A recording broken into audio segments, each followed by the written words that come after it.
Hello everybody, we are back here with Stewart Swerdlow. Welcome to my channel. This is Physics of Creation. I'm Steve Locse or István Locse if you want. If you cannot spell my name, so just say Steve, that's good. Alright, so we also have the connection problem with Stewart's webcam, and we don't have very good communication and transmission of his webcam, so I will just use a photograph here instead of his webcam because it's very bad image. I mean, very low quality. Now, this session we decided that we will we will answer some questions from what I received. We have a lot. We will try to answer a few of them, and if we do not finish, we will make another different session, and we will just make maybe a few new sessions answering questions, only that. All right, so let's see. Welcome Stewart back because we are making this record, just continuing the previous session. You saw. Well, let's see. The first one.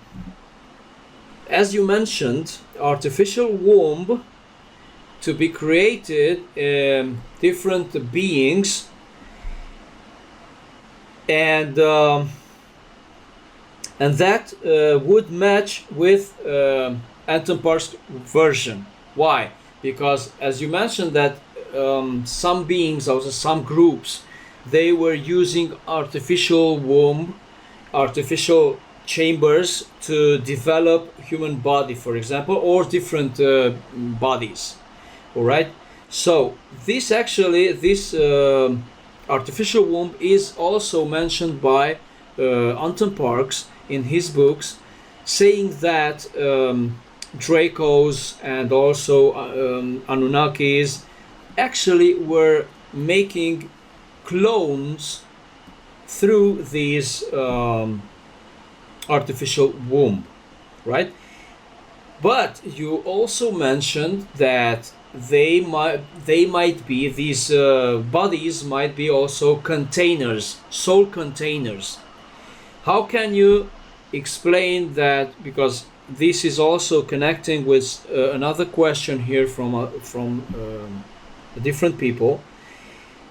How could you explain kind of soul transplant from one body to another body? So they just simply take out a soul and implant it in a different body. Is that possible actually? Yes, it's absolutely possible. They have devices. The soul is electromagnetic. And so they have devices that can remove the electromagnetic bandwidth of a particular soul personality. And they actually have a holding containers where they put these beings or the entities or essence. And then when they need them, they take them and implant them in the body.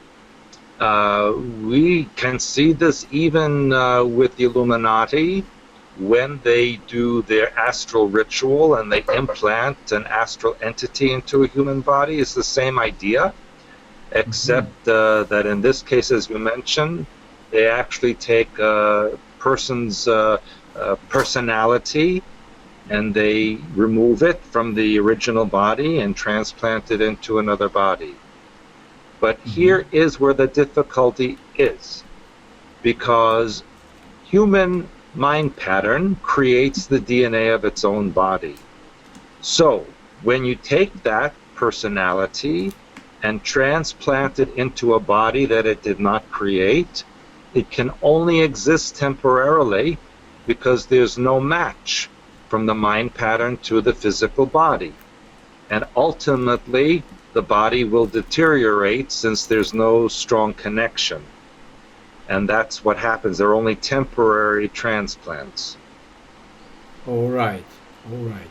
But then, what can we understand about spirit or consciousness or infinite consciousness, our own identity? How can we understand that if our soul is so simply removable? Well, you have to also remember it's the mind pattern, because not everybody's soul personality is removable. It depends on whether or not you have a victimization mentality. If you are a victim or you have a victim mentality, then yes, you can be used like this.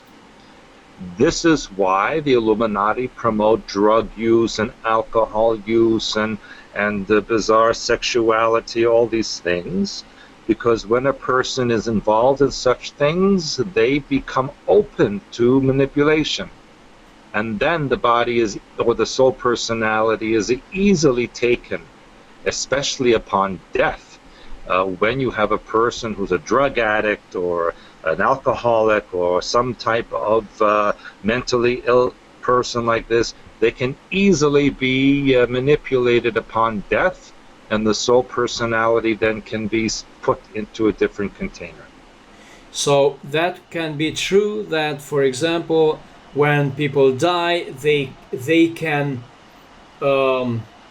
deceive you and convince you to come back and to reincarnate, for example. Yes, you can say that. That's a very simple way of saying it, yes, but it's along those lines, yes, where if you have a very weak mind pattern and you are easily deceived, then you can be manipulated like that, absolutely. But how can you explain that after death, actually the consciousness should open itself, because you get back to a different, let's say, a higher dimension, and so you should open your mind, open your consciousness, and to know that those people are trying to use you, for example. Don't you? When you die, listen, when you die, you don't become brilliant. If you're stupid in life, you're stupid in death. If you're a mean person in life, you're a mean person in death. You don't become brilliant upon death. It's a learning experience. It's a mind pattern. That's what people need to understand, that death does not make you go into paradise. It can put you in hell, depending on your thought patterns. So people, that's why I tell people, you better release the negativity. You better do your release work and grow up the child within and do your deprogramming, because otherwise you will go down a very negative path. That's why I try to explain this to people. All right, good. Now let's continue though. A different question. You said that you saw bears on your experience and the platform, on the platforms, and lions and mantis. Have they introduced the animals equivalent to them on Earth? And what about the werewolf, for example, etc.? Werewolf is from Atlantean genetic manipulation, where they mixed the genetics of human with wolf and created werewolf, which still exists in some places. Just like Bigfoot is the creation of human genetics with bear genetics, which was just recently proven when they found material in the Himalayas from the Yeti, and they said that the genetics was from an ancient bear material. So which basically proved what I put in my Blue Blood book. All right. So yeah, the Atlanteans were not so nice either, and they did many genetic manipulations, and they created many things. Even merfolk, the merfolk, creation of human with dolphin genetics. Oh. All right.